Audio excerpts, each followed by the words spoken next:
အားလုံးပဲမင်္ဂလာပါဆရာတို့အရင်တစ်ပတ်တုန်းကဆိုရင်ဆရာတို့ရဲ့ Java variable အခန်းနေဆရာတို့သွားခဲ့ပြီဒီတစ်ပတ်မှာတော့ဆရာတို့ဘယ်ကောင်တွေသွားမလဲဆိုတော့ဆရာတို့ရဲ့ data type အကြောင်းကိုဆရာတို့သွားမယ်အဲ့တော့အရင်ဆုံးဆရာတို့ရှေ့တစ်ခေါက်တုန်းကဆရာတို့ data type မှာဆိုရင်အမျိုးအစား2မျိုးကိုဆရာတို့သွားခဲ့ပြီပထမဆုံးတစ်ခုကဆရာတို့ string ဆိုတဲ့ကောင်ရှိမယ်နောက်ထပ်ဒုတိယတစ်ခုကကျတော့ဆရာတို့ရဲ့ integer ဆိုတဲ့ variable တစ်ခုရှိအောင်မယ်အဲ့တော့စုစုပေါင်းဆိုရင်ဆရာတို့မျိုးအစား2မျိုးကိုဆရာတို့လက်ရှိသွားခဲ့ပြီအဲ့ကြောင့်ဒီနေ့မှာတော့ဆရာတို့ရဲ့တခြားသောကြံရှိသေးတဲ့ data type မျိုးအစားတွေအကုန်လုံးကိုဒီနေ့သွားမယ်ဒီဗီဒီယိုမှာဆိုရင်တော့ဆရာတို့ရဲ့ data type အခန်းကိုပဲဆရာတို့အဓိကထားပြီးသွားတော့ပေးမယ်နောက်ဗီဒီယိုမှာဆိုရင်တော့တခြားသော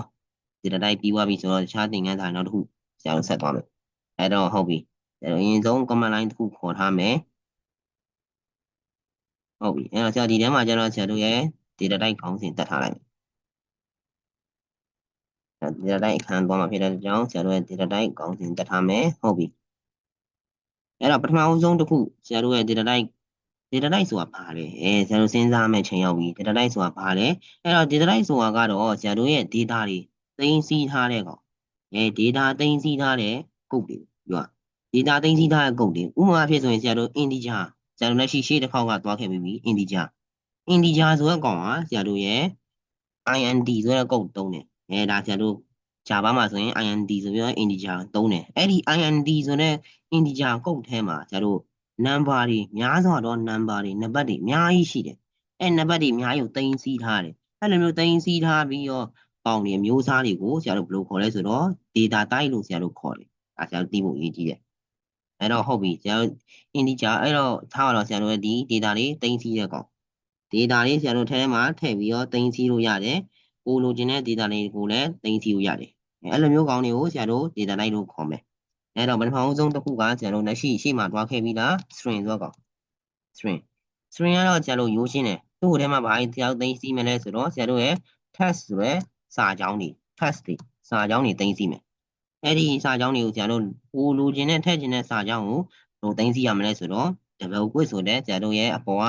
ခေါင်းလေးတစ်ချောင်းဒါဆရာတို့ဒီမှာမြန်မာအခေါ်ပေါ်ဆိုရင်တော့ဆရာတို့သိတော့မသိဘူးအင်္ဂလိပ်အခေါ်ပေါ်ဆိုရင်သူ့ကို double quote လို့ခေါ်တယ်အဲ့ဒီ double quote နဲ့ဆရာတို့ဒီကောင်ကိုသိမ်းဆည်းလို့ရမယ်ဆရာတို့သိမ်းဆည်းခြင်းနဲ့စာသားတွေကို double quote သုံးပြီးတော့သိမ်းဆည်းလို့ရတယ်သိဖို့ရေးကြည့်တယ်အဲ့တော့ဟုတ်ပြီနောက်ဆက်သွားမယ်အဲ့တော့ဆရာတို့ double quote နဲ့သိမ်းဆည်းမယ်ဟုတ်ပြီထားပါဒီထဲမှာဆရာတို့ task ပဲရေးထားလိုက်မယ်ဒါဆရာတို့သိမ်းဆည်းတဲ့ပုံစံမျိုးလေး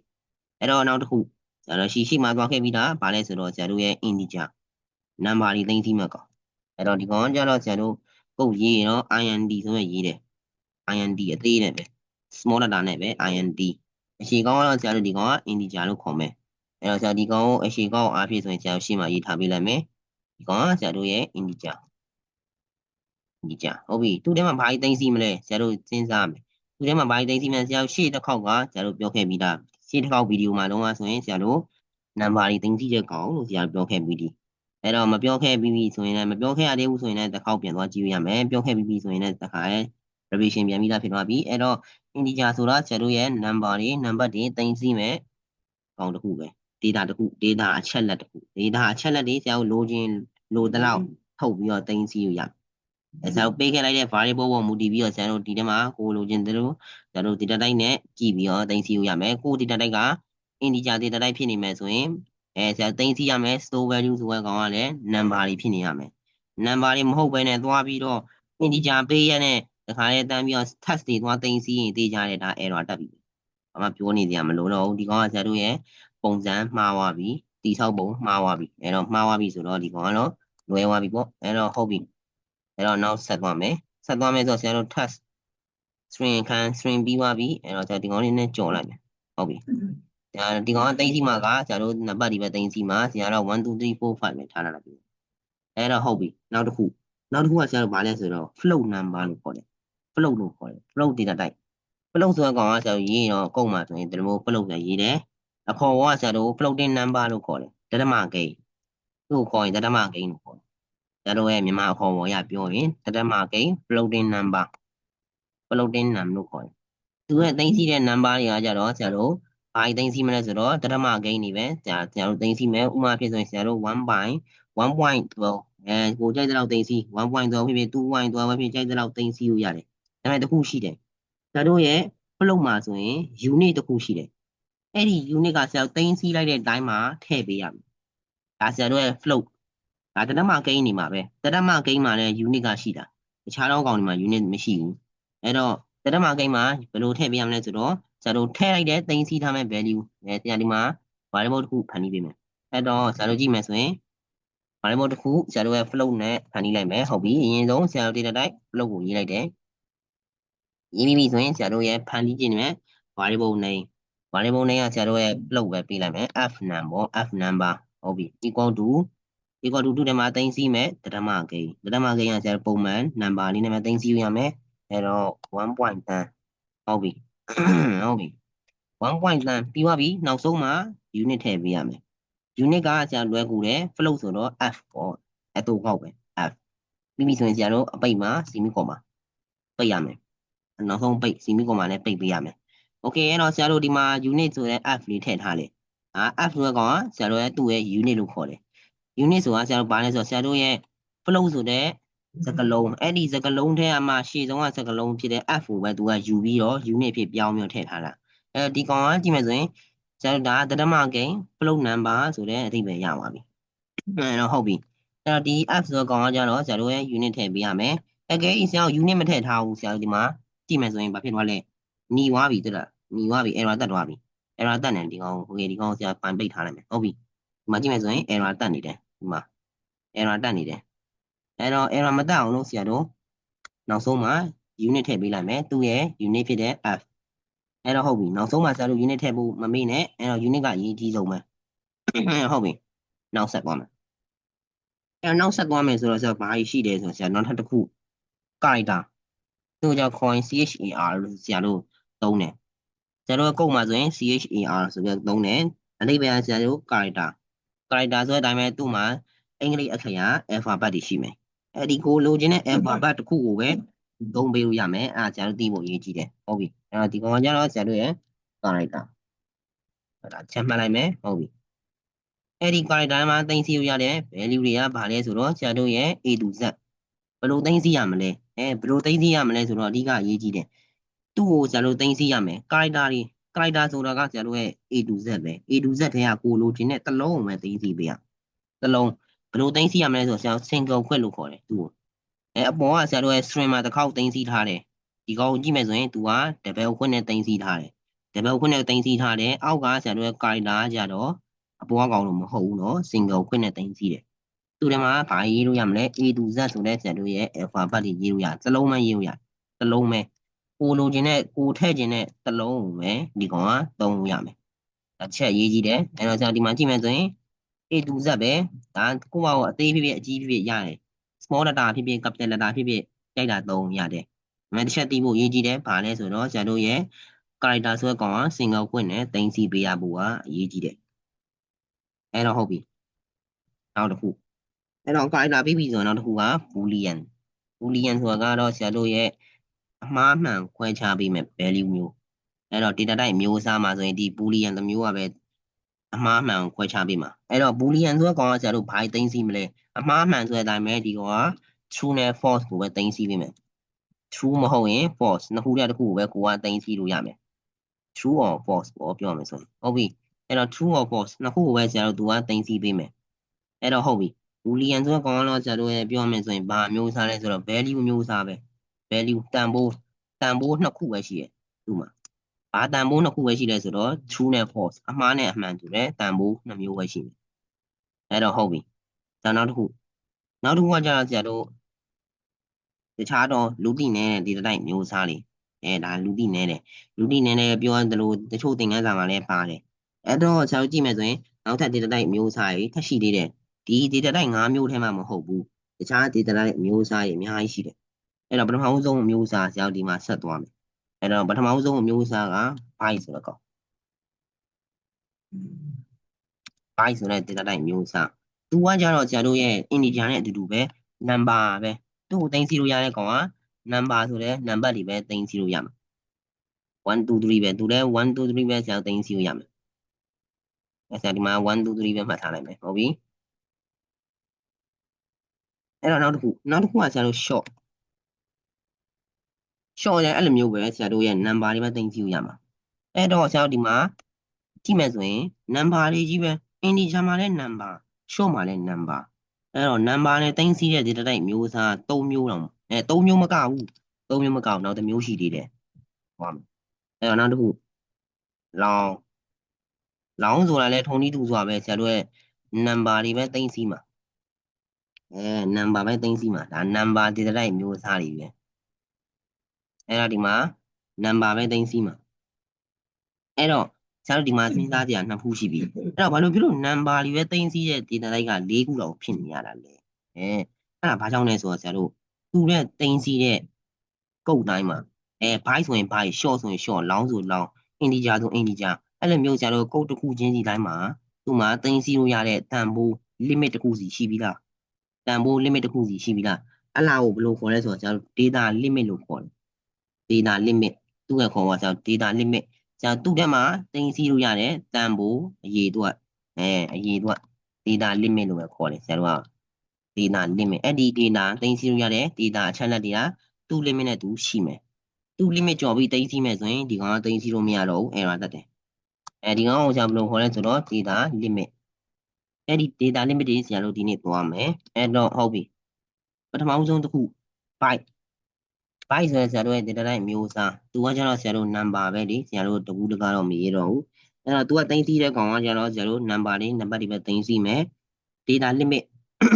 သူ့ကိုသိမ်းစီးလို့ရတဲ့ကောင်အနည်းဆုံးပဲဘယ်လောက်ထိပဲသိမ်းစီးလို့ရလဲဆိုတော့အနှုတ်128ကနေပြီးတော့128ကနေပြီးတော့ဘယ်ထိပဲသိမ်းစီးလို့ရလဲဆိုတော့အပေါင်း129ထိပဲသိမ်းစီးလို့ရတယ်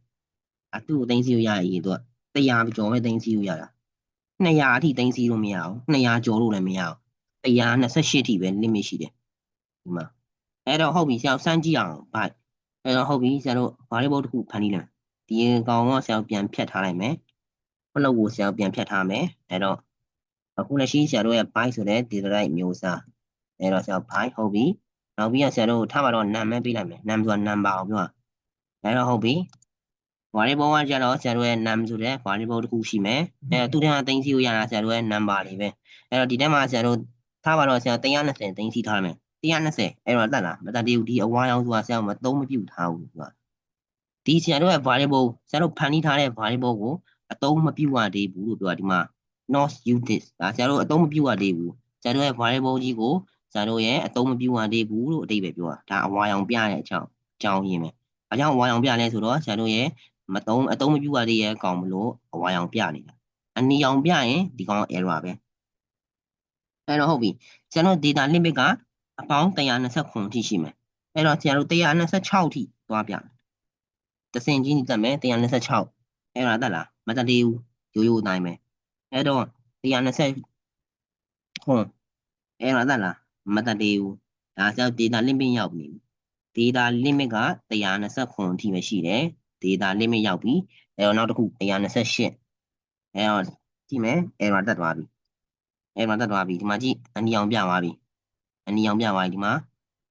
cannot convert from integer to byte ဒီကောင်ကတော့ဆရာတို့ဒီအမှန်တည်းဒီကောင်မှားနေတယ်အမှန်တကယ်ပြောရမယ်ဆိုရင်ဆရာတို့ဒီ byte ဆိုတဲ့ data type အမျိုးအစားက data limit ကျော်လွန်သွားပြီအဲ့ဒါကိုပြောချင်တာအားကြောင့်ဆရာတို့ရဲ့ကောင်က error တက်နေတာ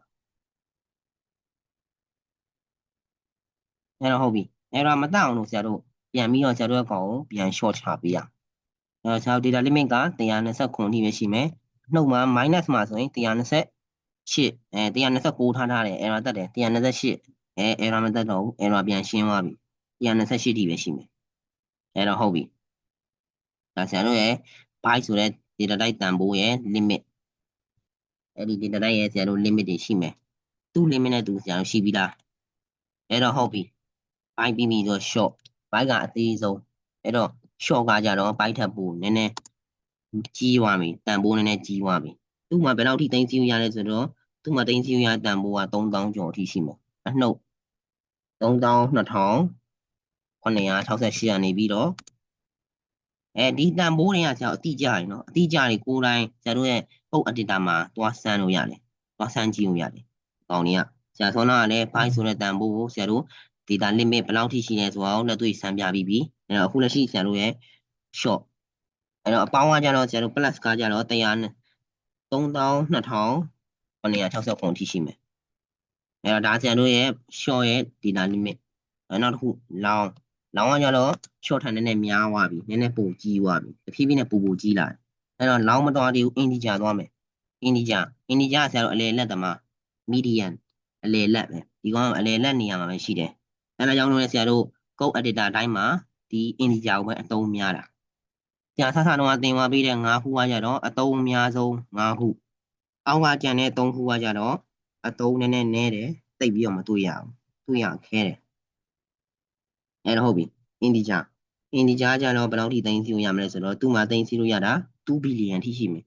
2 billion ဆိုတော့အဲ့တော့ -21အဲ့တော့ဒီကောင်လေးကိုဆရာတို့အနောက်ကနေစာရေးပါမယ်အဲ့တော့ဆရာတို့ရှင်းရမယ်ရေးပါမယ်ရှင်းအဲ့တော့ဟုတ်ပြီ214748နောက်ပြီးတော့ရှိသေးတယ်3648 okay အများကြီးပဲကြည့်မယ်ဆိုရင်ဆရာကော်မာလေးဖြတ်တော့မယ်ရပြီအဲ့တော့ရေးသွားကြည့်မယ်ဆိုရင်တော့ဒီကောင်ကျတော့တောင်းကနန်းသိန်းကနန်းမကရှိတယ်သိန်းကနန်းလောက်မကဘူးရာထောင်တောင်းသိန်းမတန်မကတော့ဘူးဒီမှာအဲ့တော့သိန်း2000ကျော်ရှိတယ်ဒီမှာအတိအကျဆိုရင်တော့အများကြီးပဲဒီကောင်ကကျတော့လုံးဝအတိအကျပဲအဲ့တော့ဒီ integer ကိုဆရာပြီးမှစမ်းပြပေးမယ်ခုလက်ရှိဆရာတို့ plus ကိုရေးလိုက်အောင်မယ် plus ဆရာတို့အပေါင်းကကြတော့ဘယ်လောက်ထိရှိမလဲဆိုတော့စွန်လာကောင်လို့ပဲတိရော့တိကလေးပဲရော့သွားတာကျွန်တော်ဘာမှမထူးဆန်းပါဘူးအဲ့တော့ဟုတ်ပြီအဲ့တော့ဆရာတို့ပြန်ရေးလိုက်အောင်မယ်အဲ့တော့ရပြီပြီးပြီအဲ့ဆရာတို့ကဒီ integer တန်ဖိုးကမှန်ဆရာတို့စစ်ဆေးဖို့အချိန်ကြာပြီအဲ့တော့ဆရာတို့ရဲ့ဒီမှာလက်ရှိထည့်ထားတဲ့ကောင်ကို copy ကူးရင်ကူးမကူးရင်ဆရာတို့ပြန်ရိုက်ထည့် copy ကူးကကြဆရာ comma လေးရှိတယ်ချက်တတိထားဖို့ရေးကြည့်တယ်အဲ့တော့ integer တန်ဖိုးဆရာတို့ဖန်တီးလိုက်မယ် num equal to ဆရာတို့21 3ညအများကြီးတက်ထားလိုက်မယ်ရပြီအဲ့တော့ error တက်သေးလားမတက်သေးဘူးအဲ့တော့ဆရာကြည့်မယ်ဆိုရင်ဘယ်နှလုံးထိပါလဲဆိုတော့3 6 9 10လုံးရှိတယ်စုစုပေါင်းသူ့မှာ10လုံးရှိတယ်အဲ့တော့10လုံးဆရာတို့ပြည့်လားကြည့်ရမယ်အဲ့ဆရာ3 6 9လုံးပဲရှိသေးတယ်9လုံးပဲဆိုတော့ဆရာတို့နောက်တစ်လုံးထပ်တိုးမယ်10လုံးအဲ့တော့မတက်သေးဘူးဒါအတိအကျမဟုတ်သေးဘူး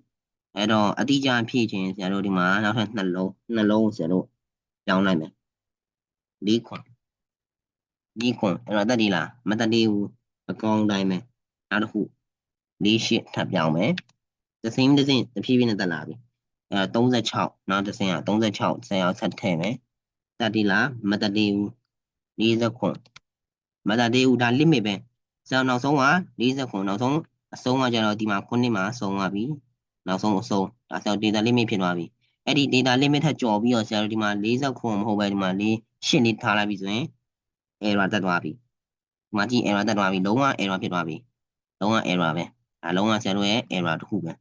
ဒီမှာ out of range ပြောရမယ်ဆိုရင်ဒီကောင်ကပြင်ကိုကျော်ထွက်သွားပြီဆရာတို့ input လုပ်နိုင်တယ်ဆရာတို့ရဲ့ integer တန်ဖိုးအဲ့ဒီ integer တန်ဖိုးထပ်ပို့ပြီးတော့ range ကျော်လွန်သွားပြီdata limit ကျော်လွန်သွားပြီပြောရမယ်ဆိုဒီကောင် range လို့ပဲခေါ်တယ်ဒါပေမဲ့ဆရာတို့က data limit ပဲအလွယ်ဆုံးခေါ်တယ်အခြေခံမှာဆိုရင်ဆရာတို့ data limit လို့ပဲခေါ်တာများတယ်အဲ့တော့ဆရာတို့ data limit ပြောမယ်ဆိုရင်ကျော်လွန်သွားပြီ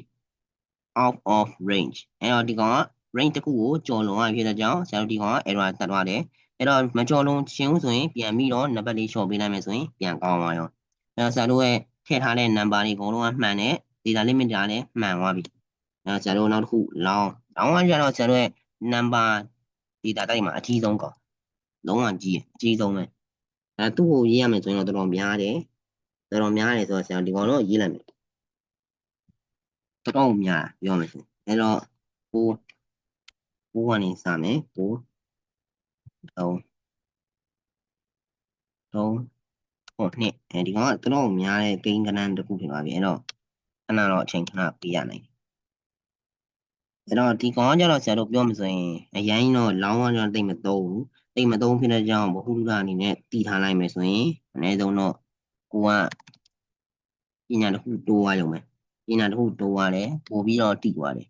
အဲ့တော့ဟုတ်ပြီကြာရပြီဘယ်နှလုံးရှိလဲဆရာတို့3ညရေတော့ကြည့်မယ်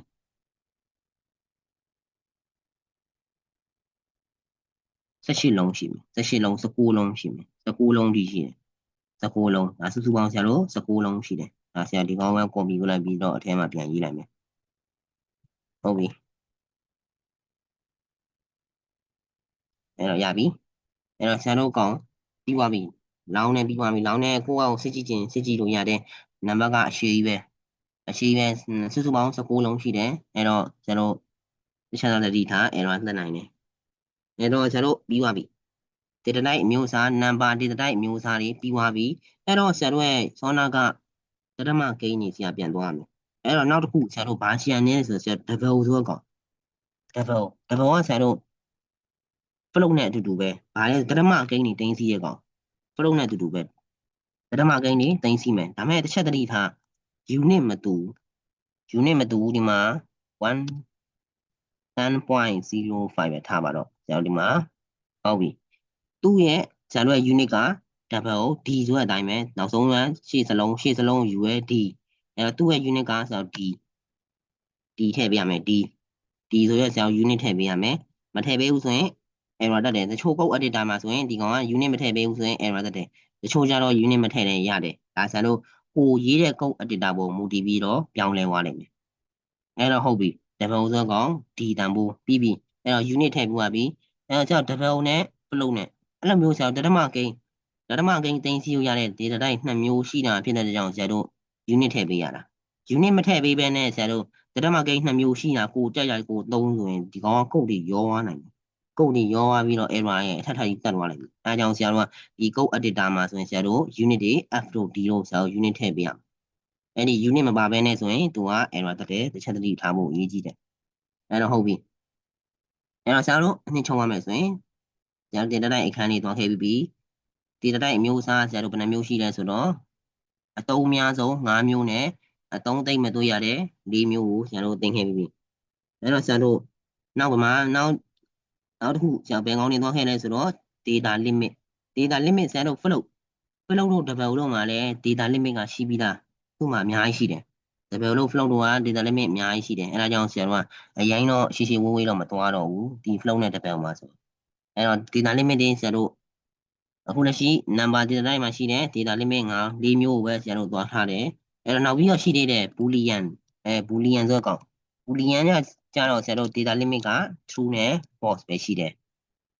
ဟုတ်ပြီ true or false ဒီ2မျိုးပဲရှိမယ်အဲ့2မျိုးမှာဆရာတို့ကိုကြိုက်တာကိုသုံးရမယ်2မျိုးပဲရှိမယ်အဲ့တော့ character ဆိုတဲ့ထုံနည်းတူစွာပဲ CHAR